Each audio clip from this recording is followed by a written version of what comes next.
Welcome to Anchoring the Consciousness of Oneness World Summit.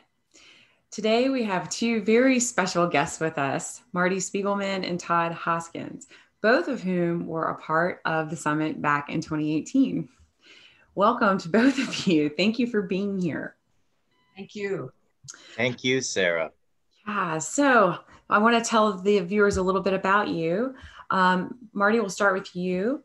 Marty's work is devoted to bringing original technologies of consciousness to modern leaders, organizations, innovators, and skilled professionals. So together in true collectivity, so we may restore our world to a state of thriving and well-being for everyone. Consciousness is always evolving to produce higher levels of abundant life. As a unique expression of consciousness itself, our uniquely human role is to become masters of its organizing principles so we may steward that evolution expertly in never before seen ways. Yes, thank you. And Todd Hoskins, as a facilitator, coach, consultant, and advisor, Todd helps organizations understand how to build awareness, create convergence, and take quick action in complex environments. Combining his graduate work in psychology, interest in network science and ecology, and experience in assisting small and large organizations through major transformations, Todd thrives in bridging disciplines and dimensions. He launched Canopy Gap in 2009, inspired by his passion for teams, networks, and living systems. As a member of Content Evolution, Todd is part of the founding team for Sense Mapping, helping make the workplace more fully human. With wisdom guide Marty Spiegelman, he co-hosts the podcast and leadership program Leading from Being. So both of you are co-hosting this podcast, which is very exciting. We're used to being together, yes. Yes. Yeah. And so in 2006, Todd helped launch over a dozen companies, two of which have been acquired for some greater than 400 million.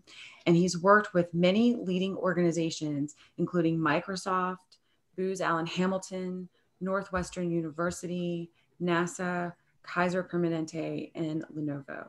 He's certified trainer in respectful confrontation and advisor to Free Radicals, Awakening Value, Rainworks, and RAX, the Relationship Economy Expedition.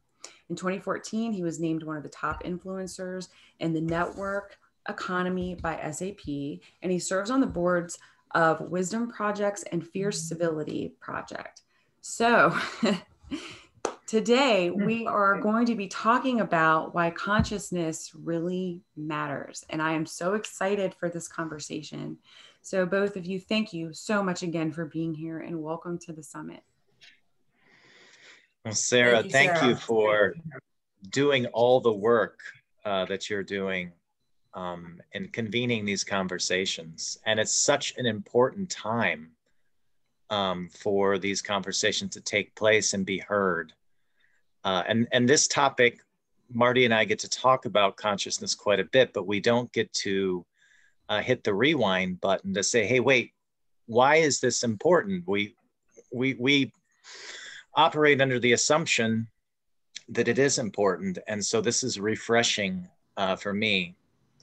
And when I look at the world as it is right now, when it feels like there are crises of so many sorts, political, economic, social, educational, cultural, relational, and we're not going to think our way out of it. We have so many smart people on this globe and the best ideas and the best strategies.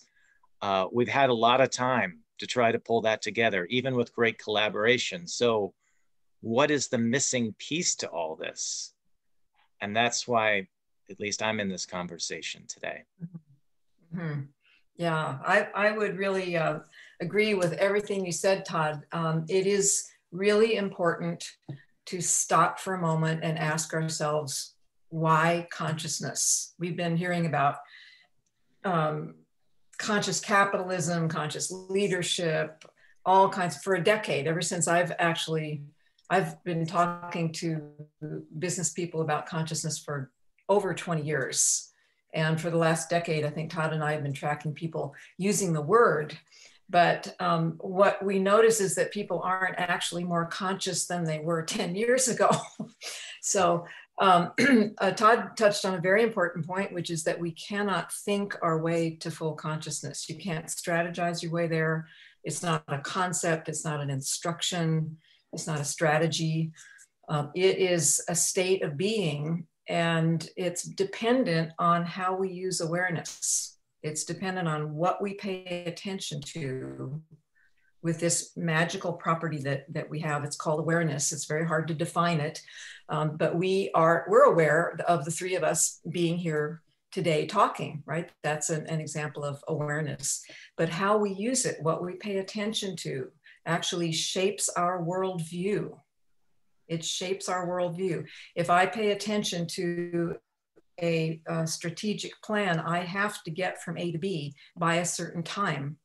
That puts me into a worldview that is bound by space and time and bound by 2 dimensions. And we could track this in a lot of detail, take any given situation and track how people see the world and see how that shapes their work, how it shapes their ability to make decisions, and even down to how much and what kind of value they're able to create. So consciousness does matter. Yes. So both of you have said so much in just a blip of a moment. So, and you're talking about, about the time, and how time, is I think you're talking about, the illusion of time and things like that. And so I would love for you, both of you, to expand on that. And that, we're looking at life in a linear perspective, and we're trying to get from point A to point B. And we're using logic and strategy and pushing our way through. And, I was once in that space and thought that I dominated that area, and not really recognizing that I was actually co-creating with the universe and everything around me. And so, so I would love for you to expand on that and what that really means. Mm-hmm. Yeah, Todd, why don't you pick that up? Sure. So we're in the Anchoring Consciousness Summit. And I think one thing we should say right away, that for Marty and I, we don't view consciousness as a moral code. So we are not defining consciousness as knowing more, doing the right thing, doing better. Now, consciousness creates outcomes that are better for everyone. But I don't stand here as a morally superior being myself. I have my own struggles. And so what we're talking about is a force. And throughout many spiritual traditions, this force is referred to in different terms in different ways. And I hope in this conversation today that we're not even going to try to define that force, but we're going to talk about the impact of that force and what it's like to be connected to, what sorts of things happen. So I hope for those of you viewing out there, that by the time you get through this conversation, you have a felt sense that I understand what they mean by consciousness. And there will be many other speakers, and they're going to touch upon aspects of this. But we're so excited that you took the time to view these videos, because the world needs you. The world needs you, and the world needs you to tap into this force that today we are calling consciousness. Mm-hmm. Yeah, I love that. And, I always love to walk out on thin ice for some reason. So I'm going to try to define consciousness. Oh, Marty. Yeah. And what I find interesting in all of the cultures that I've been initiated into and work in around the world, basically every human culture comes to the same understanding of consciousness. It's got a different word. It may be held in a different image or different icons, but underneath it, it's the same idea. And as Todd said, it's a force. And I love to go to the cosmometrists, these guys who study space and torus dynamics and all these wonderfully intricate things. But they're primary scientists, the cosmometrists, because they're really looking at how the universe operates. And they say that there is a constant stream of energy and information that's flowing in this space that we call the universe. And they say that's what consciousness is. And I have yet to find a culture that says anything else. You know, if you think about how a seed germinates in the ground and grows into some sort of plant, there are larger forces that are igniting that growth. Yeah. And there are larger forces igniting human existence. And where does our life force come from? We don't make that up from our personal identity. It's a bigger force. And humans have always looked to the universe, to the stars and the sun and the moon to get a read, if you will, on where we are in the bigger scheme of things. And we have even in so many of our traditions and our scientific lineages, we have statements. We have statements from people like Jung. We have statements from people who've been visionaries, who've been scientists, and they all say that humans, in order to thrive, one of the things we need is a relationship with a larger force. And that larger force, that's how we get our blood flowing. That's how we have energy. It moves through us, it informs us. And so if we just for a moment think about that big flow of energy and information that is the universe, that creates galaxies and planets and redwood trees, it creates us too. Everything inside us, biologically, neurologically, has come from outside of us. And something has to be moving it into us and through us. So if we say for the moment, this is consciousness, this big force, it seems that we need a relationship with it. It seems we have a relationship with it. Let's put it that way. And it seems in the modern world, we need to bring awareness to that relationship so we can be in the best relationship with the forces that give into us and give us our presence here in the world. Wow. Yes. That's what a beautiful definition. Yes. And so we're always working with unseen forces, and we can choose to do it differently and with more ease, and which creates well-being. So yeah. And you said something really interesting about how, humanity looks to the stars and out into, maybe some things that we don't really understand. But I remember, and I don't know if this was our last conversation or a documentary that I saw that you were in, for talking about the Polynesians and how they navigated the ocean without maps, and they were just they were tapped in to everything around them, the wind, the stars, the everything, the water. So the whole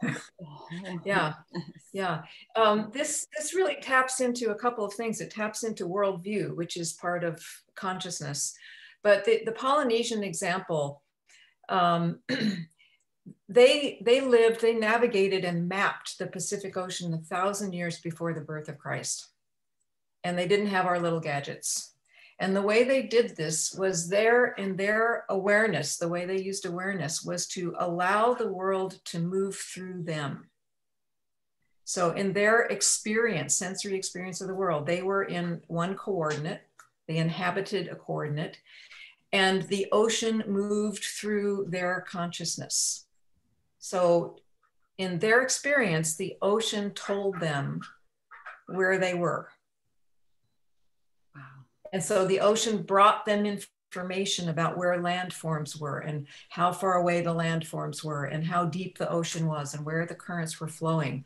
And this sounds a little magical and kind of made up to a Western mind, but actually this is how consciousness works. This is how the human capacity to collect sensory data from the world, how accurate it is, how big it is.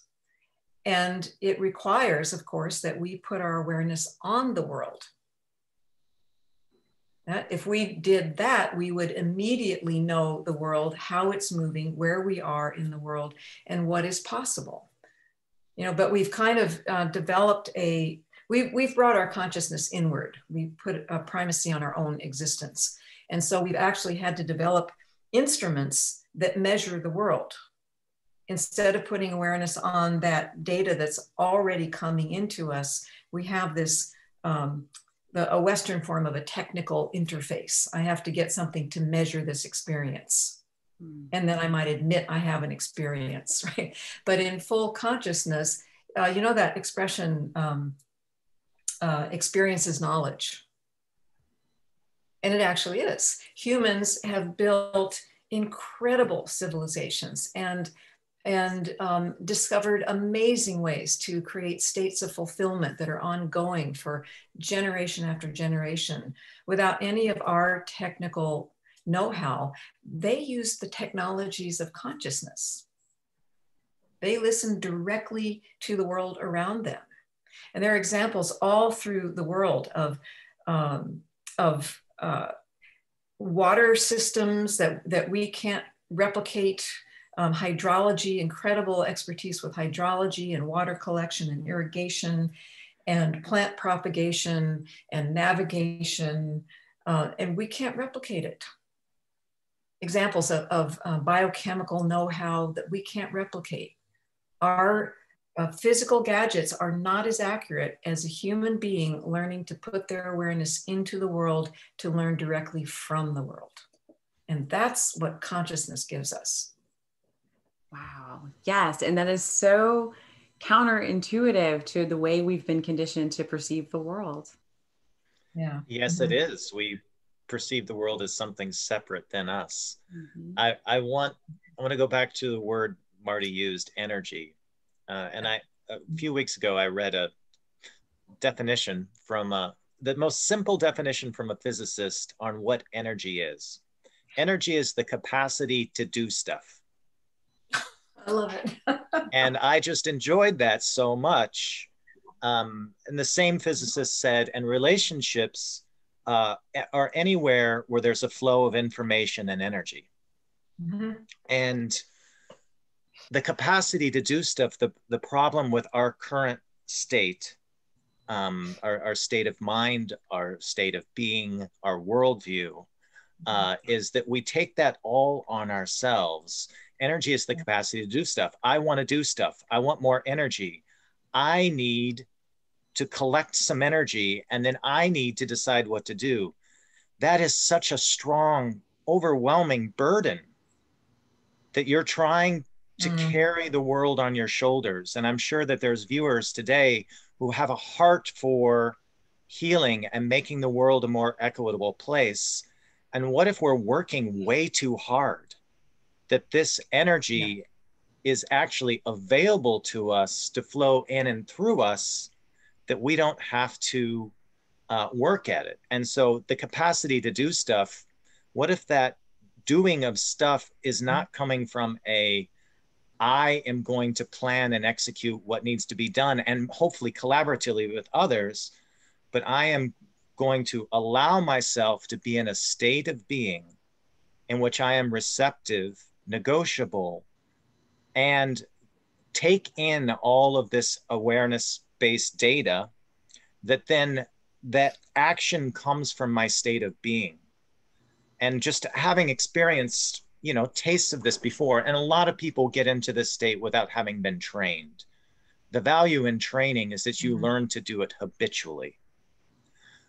A lot of people can get in this state, but it is such a relaxed state of effectiveness that you wonder, like, how did that happen? Either how did those outcomes occur? We didn't plan for that, and yet it worked beautifully.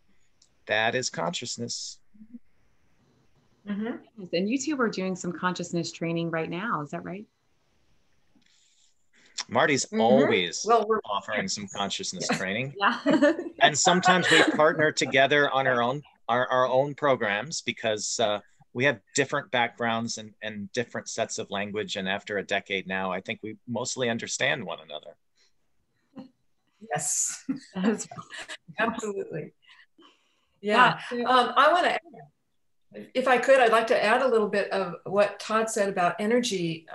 We're trying to give our listeners an idea of consciousness and why it matters. There's 2 points, if I can keep these in my head.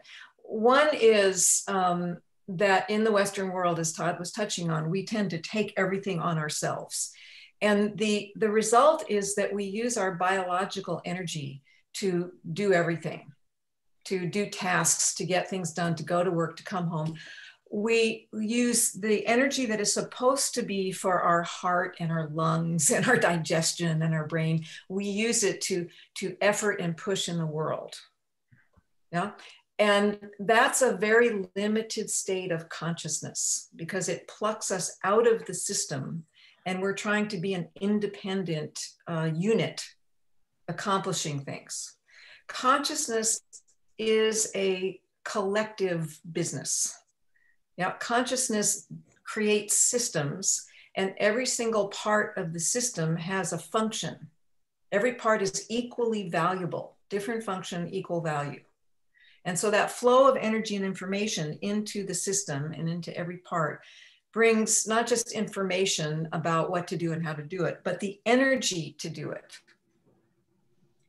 And so you might wonder why indigenous people are always collecting energy from the earth and from the sun. There are energy gathering practices that you learn when you're initiated. They do that because they know their biological energy is for their biology, and the rest of it comes from the bigger system they live as part of. Yeah, and if we live and work together as part of a larger system of life, here's what consciousness does. If we work with the system, consciousness does nothing but create states of connectivity and fulfillment. Yes.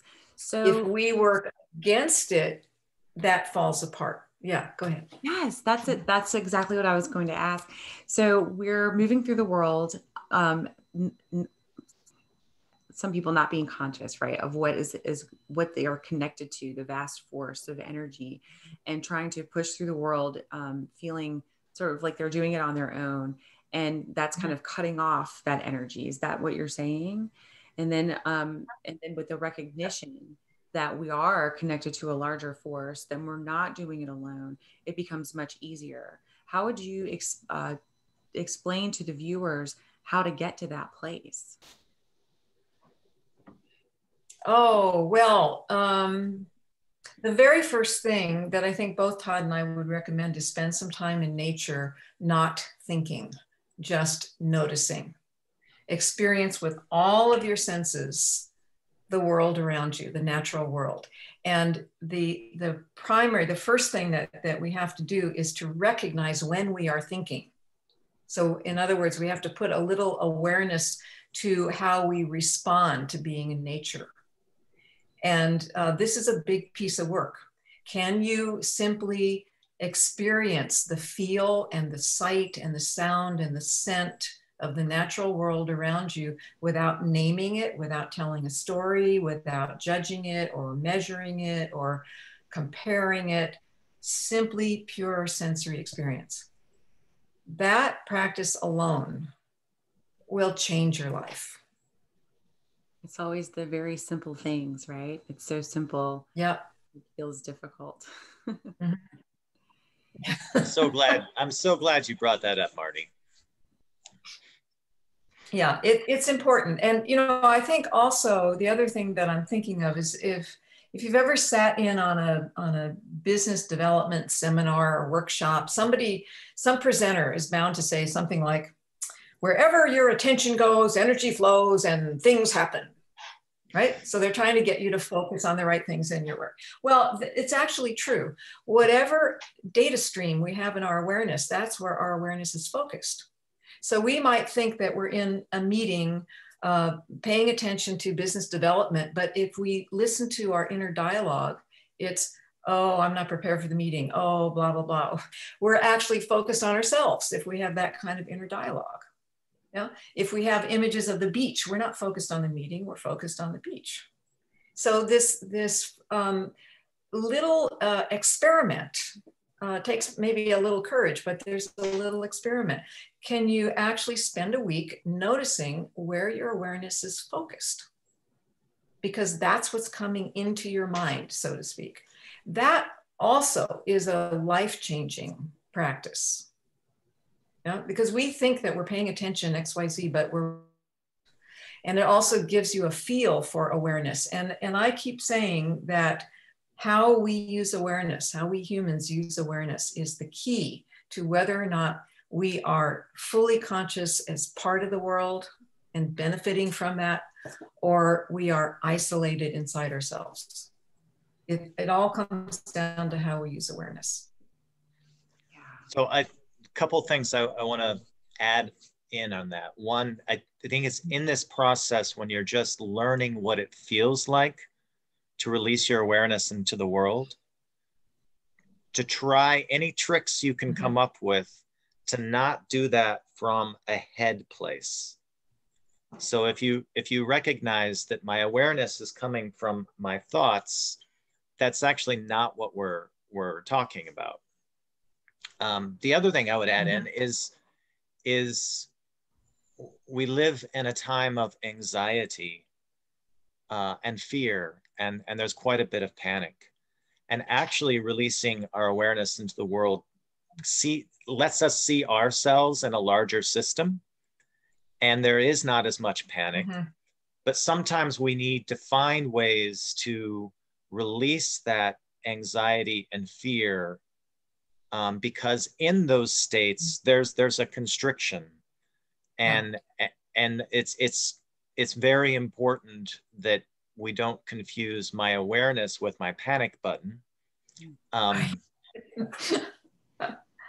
because that is possible in the world that we live in right now. That's not what we're talking about. So both the importance of finding ways to get out of a state of fear and anxiety, and the benefits of releasing awareness and doing so. Yeah. It's a fine line, right? I mean, and thinking about it in terms of, okay, I'm not going to think about all the things that I'm worried about. I'm going out into nature and I'm going to experience this moment. And I mean, what we could be doing is going out and saying, oh, what a beautiful landscape. Oh, that's a very beautiful flower. And then we're naming things and we are creating a story, right? And we've put all of that in the past. So it's a fine line. Well, it's a challenging line. Yeah. I don't know if it's fine, but it's a powerful line to cross, because what we're saying is that the modern world, if we want to regain consciousness and regain states of well-being, which is what consciousness gives us, we have to get our awareness off ourselves. Yeah. Yeah. I remember listening to David White, the poem, one of his beautiful talks, and I don't know if this is a quote from him or if he's quoting another poet, so forgive me for this, but the idea is amazing. And the idea is that it is an incredible accomplishment for any human being to hear a voice other than their own. Wow. Seriously. And you know, if we have the courage, can we pay attention to what a lot of people call the inner dialogue, you know, that little yappy yappy, when we're talking to ourselves in our heads all the time? Can we pay attention to that? How strong is that inner dialogue? Can we stop it?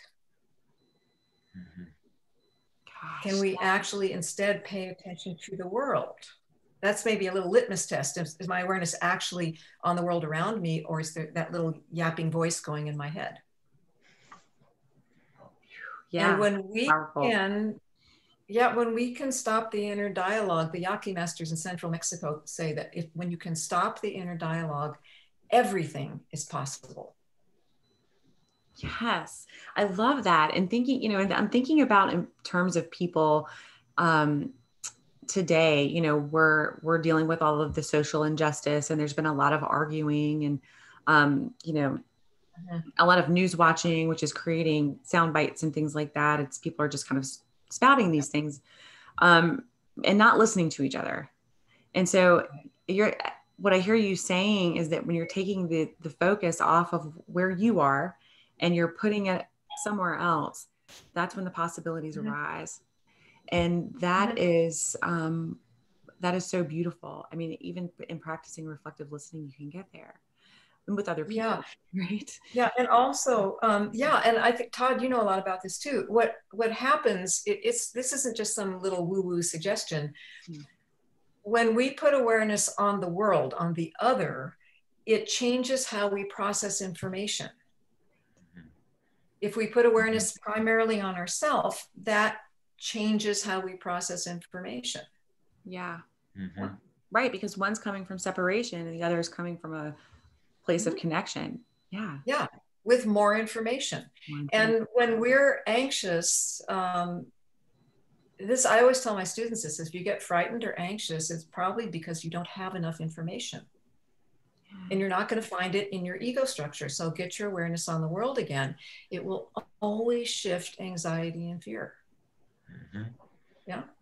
And Todd, maybe you can remember some of our examples. Todd, we've trained a lot of people together, and I always, and it happens with my own students too, we just give them these tiny little awareness exercises to start.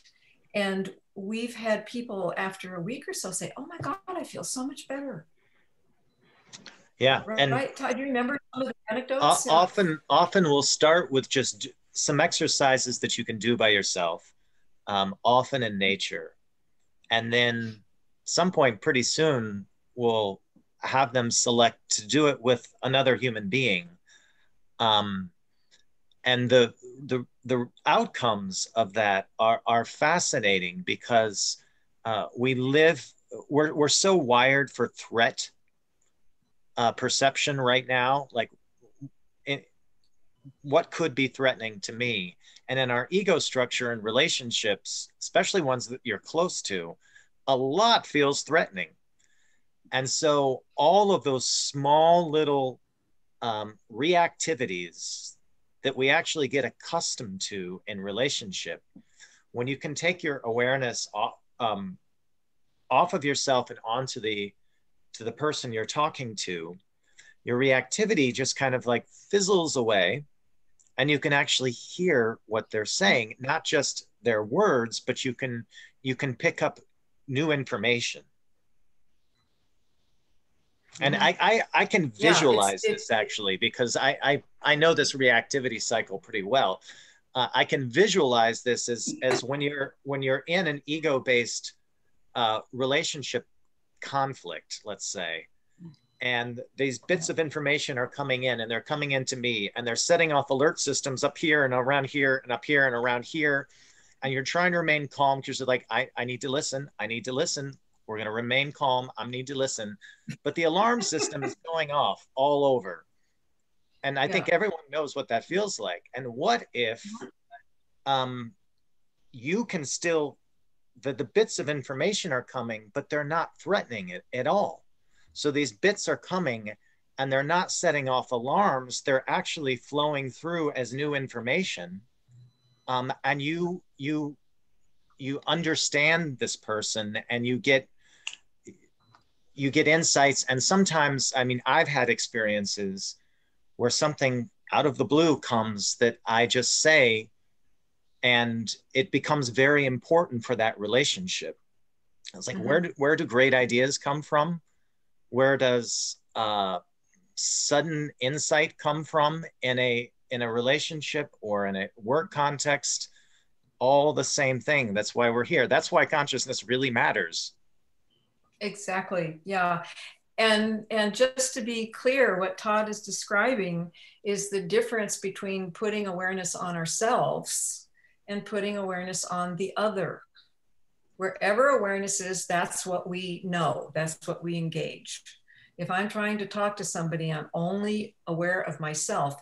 All that incoming data, I don't know what it is. And that alone will trigger the limbic fear circuit. So if I can't get my awareness off myself, I'm sunk, right?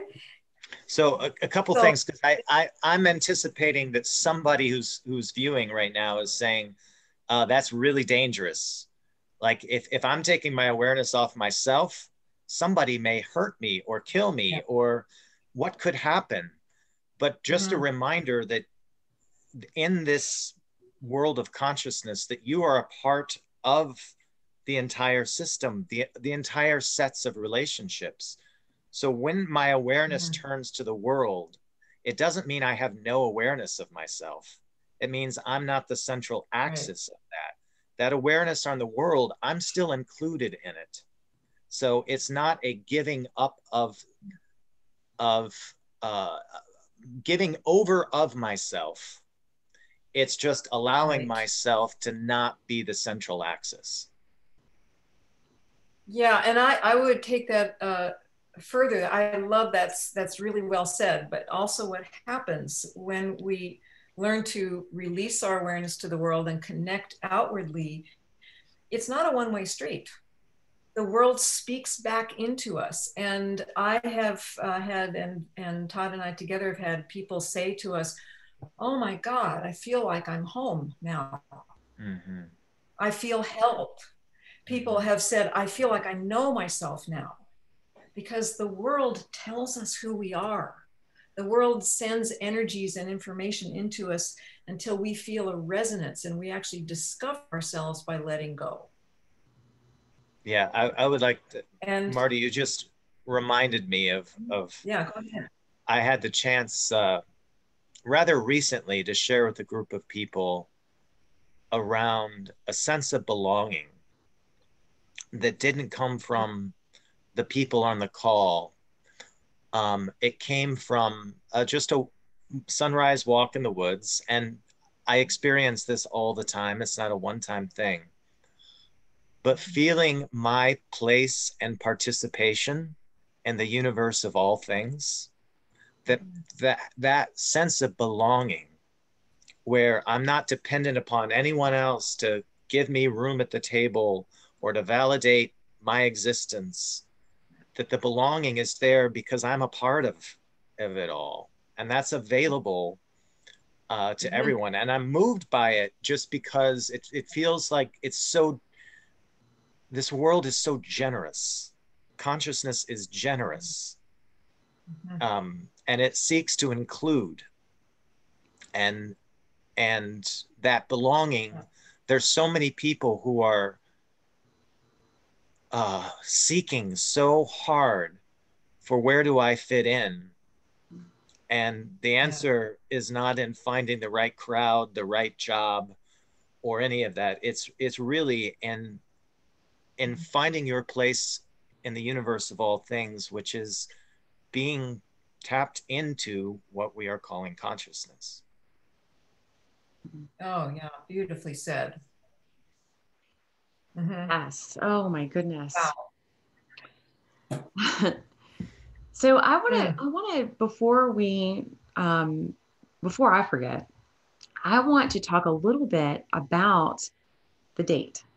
So the summit is launching on the 21st of December, and our interview is going to be distributed to viewers on that day. So I would really like for viewers to understand the gravity and the importance of this day. So would either of you like to talk about that a little bit? Yeah.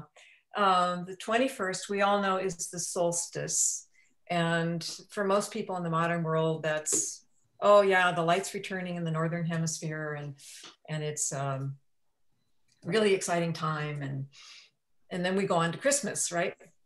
Well, this particular solstice, there is occurring in the night sky a conjunction of Jupiter and Saturn. And what that means is that the planets from Earth appear to be so close together that they merge into one bright, shining object in the sky. And this grand conjunction coming this close from a view on Earth, this happens with Jupiter and Saturn once every 800 years. And this 800-year marker in the Americas has been used as a designation of the beginning of a new world age. Every time this grand junction occurs, there's a new world age and a new opportunity, new energy, new momentum, new possibility for human culture. And so this has been tracked by indigenous astronomers through tens of thousands of years. They've been tracking this grand conjunction. And this is a grand conjunction on the 21st, about when the solstice happens. It's almost at the same moment. A new world age is beginning. And if you look at what we've been through with the pandemic, you know, we can say, oh yeah, it was the end of days and all that stuff, but literally, astronomically, it is a new world age. And for us, there are new energies on the move. If you, in spite of how crazy the world seems right now, if any of our viewers want to go outside and just pretend you can feel the energy around you, just pretend, because that'll help. It's changing. The field of consciousness in which we're living is changing. New things are occurring. New people are saying yes to things that they couldn't say yes to before. And there is tremendous momentum at this beginning. The way ages happen, the way timings of events happen is in the same moment an old age ends, the new one begins. It is simultaneous. And at that ending beginning, there is a tremendous amount of momentum, and there's power and there's wisdom that's been created in the last world age. And if we're awake, if our awareness is on the world, we can grab that and create a new, beautiful world immediately. So this world age, I would love for everybody to come through the solstice understanding this is a new beginning. Don't wait for New Year's. That's a Western artifact, January 1st, right? Now, let's have it now, our new time. I'm ready for the ending and the beginning. I love that it's simultaneous because I'm hungry for both. Yeah. That is just so amazing. You know, I knew, you know, about the winter solstice. Oh, the return to light, the Oneness Summit. That's wonderful. Let's go ahead and do it then. And I literally at that point, upon choosing the date, did not understand the what was going on with the Grand Conjunction. So this is very exciting. I mean, for the collective, but for the viewers watching this, it's just the synchronicity. You can't make this stuff up. So it's really wonderful. Well, I would say that the universe spoke into you because your awareness is very much connected to the world around you, Sarah. And so this is just one of the many little miracles that happen. It's the universe seeing you, identifying your core purpose in life and speaking directly to it. Yeah. And they said, December 21st.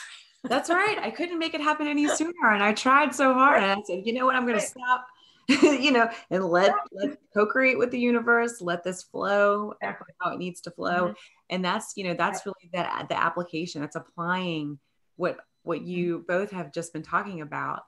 And so, you know, in this new age that we're entering, we're in it regardless of whether we know about it. Right. But knowing about it makes it a much more beautiful experience. And so, And so, you know, you've talked a bit about how people can really tap in to the world around them and to the energy, the unseen, and taking the focus off of themselves. Is there something that we can all do on the 21st, you know, as we're ushering in this new energy? Or should we just go outside and gaze at the star? And I know that you mentioned that this conjunction is the representative of the Star of Bethlehem. Yeah, that's what many people say. Yeah.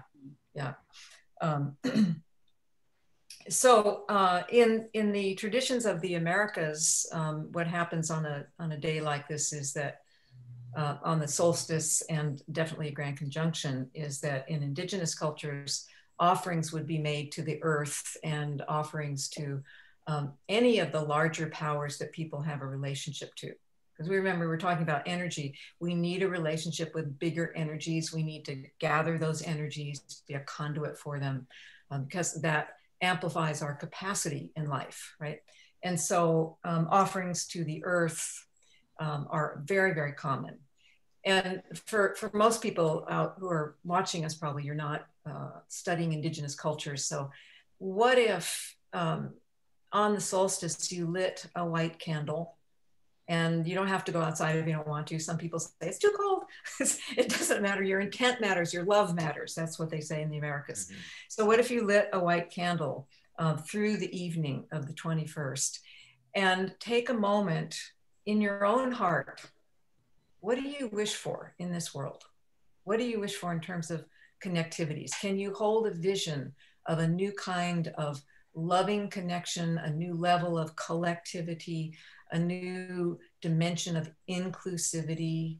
Could you hold a vision of welcoming the mysterious, welcoming what you've never thought of before? Could you hold a vision of walking into the unknown and looking for good stuff? Yeah, we need to really drop our guardedness. We need to drop our insistence that we already know what it's supposed to be before we take a step. We need to, I think, hold hands and join hearts and walk forward together. Mm. So a candle, an image, love in your heart as this new world age dawns, that would be beautiful if so many people would do that. Yeah. Marty, I'm doing it. That was awesome. And I'll add just one little asterisk for our viewers too, is to encourage you not to try to write down your vision in a condensed 2-sentence format, to actually let the fullness of that vision flow through you and trust that consciousness is at work, and consciousness doesn't need language. So don't feel like you need to squeeze it. Let it be there. Oh, exactly. That's really important. Consciousness creates language, but it doesn't use it or need it. Mm-hmm. Yeah. Wow, that's a profound thought. I mean, thinking about how we're using language to define our surroundings, if we just kind of let go of that a little bit and just felt into the space. So what are we using? If we're not using our minds, are we using the heart energy or the gut energy? We're using our sensing systems. We are sensing beings. We're data collectors, and we do that through kinesthetic sensing, through getting the picture of something, the sound of something, the scent of something, the taste of something. Most of our understanding of the world and experience of the world is through kinesthetic experience. What's the energy doing? Yeah, and that kinesthetic experience then blossoms into things like hot and cold and wet and dry and rough and smooth and liquid or solid, but that's all kinesthetic input. And so what we're really talking about is, and I hear this a lot when I work in South America, they're always asking us, are you looking for a definition or an experience? And they're saying to us, stop thinking and experience. You know, because the truth is, when we're focused on thoughts, we are not focused on the sensory data that creates the thoughts. So as Todd said so beautifully, if we're thinking, we're not in our full experience. We're missing most of it. I love to think. So I think, like many people, thinking it's a very addictive habit.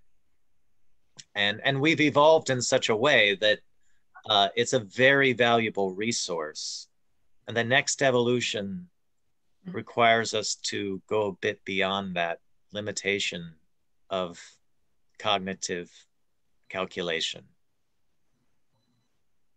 Yeah.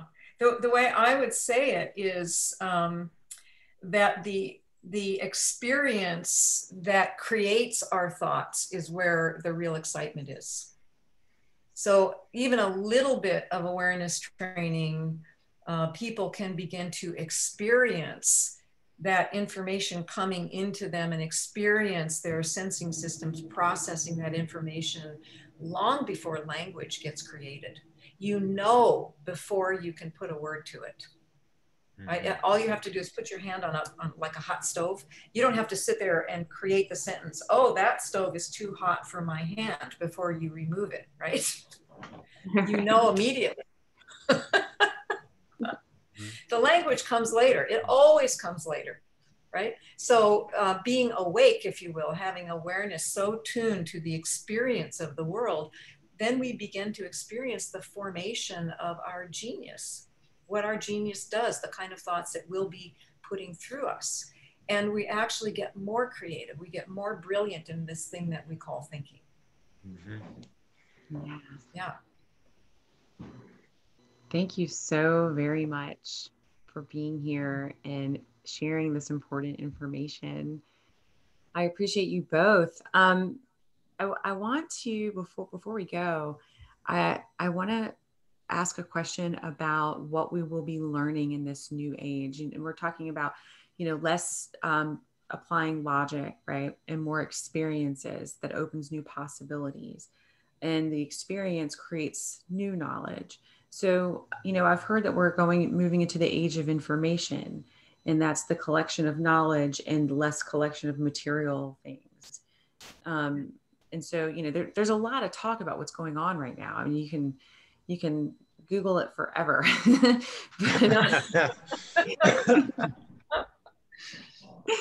But if you could just maybe shed some light on what we are moving into, what will we, like we've seen now, like we've got more man-made materials than biomass, like by weight now, from maybe the last 800 years, right? And then we have also largely the Industrial Revolution to thank for that. And that's the old way. And so we're moving into a brand new way. And I wonder what we'll see, humanity will see in those years to come. I'll try a couple things. I'm sure Marty will have some more. One is an understanding, not an ability to explain, but a real understanding of collectivity. And, we talk a lot about interconnectedness and interdependence, and we have conceptualized what these things are. And the deep knowing of what collectivity is, I sense that consciousness is moving in such a way that will make itself known to more and more people. And then the second thing I'll say is it's very connected to this collectivity, is the nature of relationality. And I've been kind of on a quest over the last couple of years, looking at different fields of science, and where the new understandings and the developmental edges are. And it's really beyond understanding the world as objects that cause phenomenon. So this world beyond cause and effect. And what they have in common, and this is not all scientific discoveries, but what a lot of the new wisdom has in common is this relationality, that it is the interactions between forces and matter that are creating new outcomes that we don't really have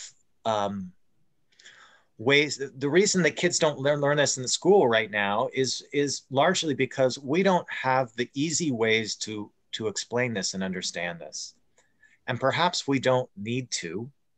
Perhaps we just need an experience of what that's like to understand and live in a relational sense and in a collective sense. Marty, anything you want to add to that?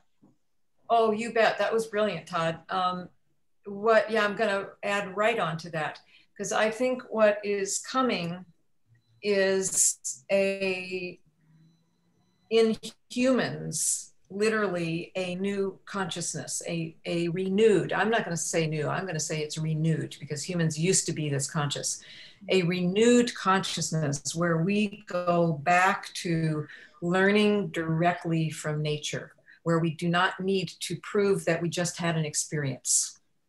And our capacity to know, and the amount of data bits that we can collect and store just in one human organism, mathematicians and physicists cannot put a number on it. It's so big. We don't have a mathematics that goes that high, right? But so they know it's really grand and great. And our capacity to directly data collect and process for discovery and innovation is unlimited. And we used to, as a species, do that within the system that we call nature. We used to be working as part of the system. This is how early civilizations rose up. And I see that we're reclaiming that. Mm.